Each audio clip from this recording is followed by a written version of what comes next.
What's up, everyone? 512 Mark DD, and this is the update to the truck. All what I've done to it since the last video. It's pretty much just gonna be me talking because there's not a whole lot to see, but a lot has been done to it. So since the last video, I replaced all the light bulbs in the headlights and tail lights all the way around, every single bulb. So let's see if I can make a long story short. I noticed when I was driving the truck, whether it was daylight or not, these lights, let's see if I can point, these lights here were always on. I thought they were the daytime running lights combined with the headlights, but I've now realized that that's not the case, and I'll explain more. But anyway, a couple of lights were burnt out. I knew that. This light here I thought was burnt out, but I'll explain that also. So anyway, I set about replacing all,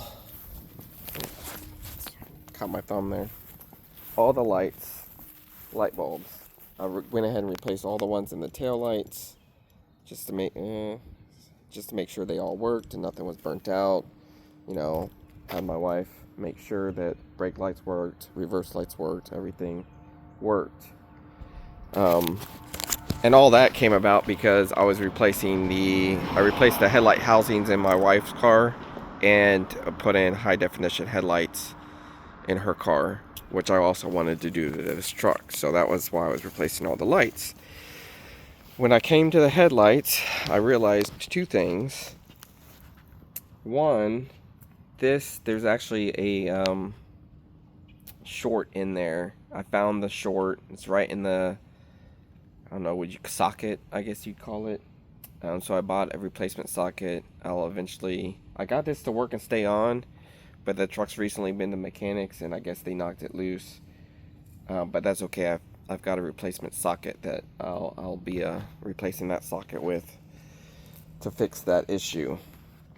The one thing I noticed when I was replacing the headlights and testing them out, that these lights here I thought were just burnt out, and I was assuming they were part of the turn signal. But when I was testing all the lights, I still couldn't get these bulbs to come on. Which I realized, okay, that's not part of the turn signal. I did some Googling and research. These are actually the daytime running lights. And the headlights always being on was an issue with the sensor. So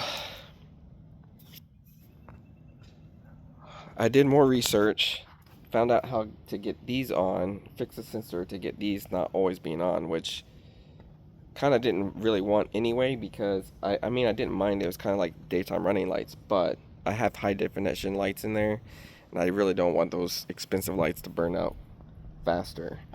So I went about researching what fuses it is, how to check the fuses, and thanks to Google AI, they were giving me a step-by-step process on kind of where to check first. And the first thing they said is check your ambient light sensor, because there might be either it's bad or something's blocking it. If that's not the issue, it's a fuse. And they kind of gave me where to start first, what the most likely issues are. I generally don't like AI, but I appreciate them in this case. So I went to check for the ambient light sensor, and if that's bad in this truck, based on the videos I watch, you gotta take the whole damn dash apart to replace that, which I'll probably end up doing eventually, because that's on my list, my ever-growing long list of some major, some kind of minor things to do to the truck. But as you can see, this dash is seeing better days. It's cracked, it's falling apart. And then watching videos on how to get a sensor and finding out if it's blocked, I couldn't even find that sensor. And because of the cracks and the age and stuff, it looked like it just kind of fallen down into the dash. So yeah, that's why the truck thought it's always nighttime when it's driving, because it was blocked.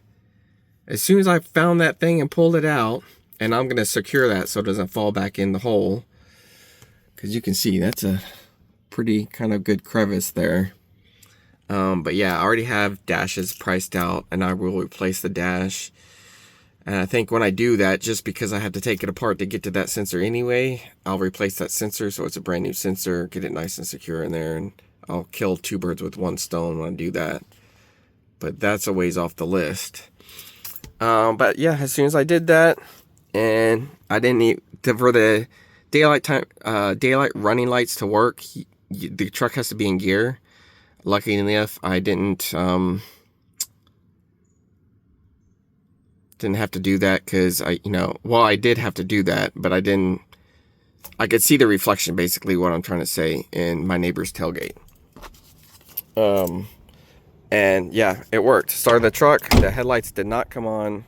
When I put it in gear, I could see my daytime running lights working. So that solved an issue that was very much kind of frustrating me, because I'm just one of those type A personalities that I want things to work the way they were designed to work.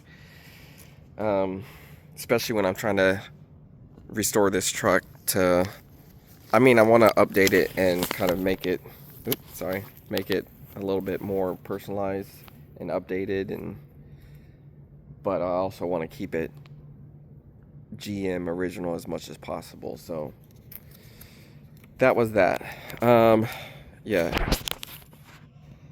So the other thing I worked on was the spare key issue. I guess it wasn't an issue. I got the truck with only one key. Found out my brother has a spare key in fob. He's sending that to me. The fob I have is completely broken, so it does not work. I had a key guy try to repair it. He couldn't repair it. He did make me some spare keys, so if I do lock my keys in the truck, at least I can get in. So I have spare keys. The keys to these are just a key. There's no chip in it or anything, so pretty basic. I also got some spare keys for the toolbox, so all the spare keys will be a complete set. Once my brother sends me the fob and I can verify, how it works and stuff, then I'm going to order some more fobs and program them. The key guy could not program a fob to save his life, but he's like, oh, I'm trying everything. But I did some research, and my brother also confirmed that there's a whole bunch of kind of tricks to, disconnect the battery, plug it back in, do this, click it 3 times, and the key guy wasn't trying to do all that. So I'm pretty sure once I get some fobs and the fob from my brother, it'll work. Not a necessity in this truck, because it's just kind of more of unlock, lock, and a panic button, but it would be convenient to have. So that's in the works.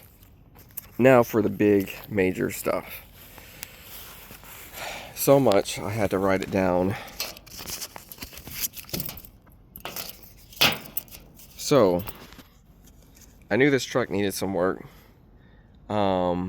mechanically before I start doing anything kind of more appearance wise, where you can see the difference. And I was holding that off. I got what I needed to get done initially by the first mechanic, but that's not my main mechanic, and they're the type of shop that they're only going to do what you tell them to do. They're not going to, if they notice other issues, they're not going to tell you about it. They're not going to, they don't want any kind of long-term extra work, it doesn't seem like. So that's why I took it to him the first time, because I knew he's only going to do what I asked him to do. I took it to my main mechanic once I sold my F-150. With the money from that, I took it to my main mechanic to, all right, there's a lot of stuff that this thing needs. Tell me about it. And I used probably about 55% of what I made from selling my F-150 is now put into this truck. I just invested a lot. Made a huge difference. But, so here we go. First thing is, let's see if we can get down here. Brand new tires. Because the tires on here, the alignment was off originally on the truck. All the tires were worn out differently. 2 of them were completely shot, had to be replaced. And initially he said, well, we'll just replace those 2. I said, no, I don't want 2 half-ass tires that are still unevenly worn, even if the tread is good, and 2 brand new tires. I was like, plus he was also trying to replace them with the same tires that were on the truck, which were good tires as far as brand and stuff go. But I was like, look, just give me the cheapest tires you can get, because I plan to replace the rims and tires like within a year or so. So just get me the cheapest, so they're all brand new tires. The alignment's been fixed, so we knew about that, and we'll just do that. So brand new tires. He also did brakes, all new pads, rotors, sway bar links, wheel hubs, tie rods, shocks, and did a complete brake flush. It was a big project. I took the truck in on a Saturday morning, and I did not get it back till Wednesday night. So a little bit more than half a week. And he kept asking me, are you sure you want to do this? It's an old truck, blah, blah, blah. I was like, dude, I gave him the story of the truck. He's like, all right, I understand. I got it. And put in all the work. Truck drives great. Now, no squeaking, no bumping, no... Man, this thing was squeaking when I was driving it just down the street. It was squeaking when I braked. It was bad. But all that's done. It's basically, as far as the wheels and tires and everything, it's all like brand new underneath. There are a few minor things still I need to work on mechanically. Those are on the list. And then some little stuff I'm going to continue to do, like I did the lights. I'm going to start doing little by little, on the weekends as I have time or whatever. I have a lot of parts in my garage that I've ordered that I want to start working on, but it's just going to be time, and I'm pacing myself because I don't want to, the stuff I really want to get into is going to be next year, and that's going to take money, and I'll save my time and do little stuff here and there to kind of pace myself. So give me time to save up money to do some of the major stuff I want to start doing. But yeah, that's the big update. Trying to think if there's anything else. I don't think so. And I've rambled on for a long time, but yeah, that's it. No real big update to show you other than the sensor. And I'm gonna stop recording and find a way to kind of secure that sensor up to the dash, and should be able to get the last little bit of what I need to get it registered. So can get it registered hopefully by Friday. I have an appointment pending, as long as I can get everything in line to make that appointment. So all the paperwork's in order to get it registered, and then I'll kind of, right now that's just kind of my priority, get it registered so I can start doing other stuff. But anyway, that is it, man. Can't think of anything else, so if I do, I'll make sure to mention it in the next video. Thanks for watching, sticking with me in this rambling video. I know it probably wasn't that entertaining, 15 minutes, but it's just kind of more of an update. And yeah, that's it. Thanks for watching, sticking with me. Questions, comments, concerns, let me know in the comment section down below.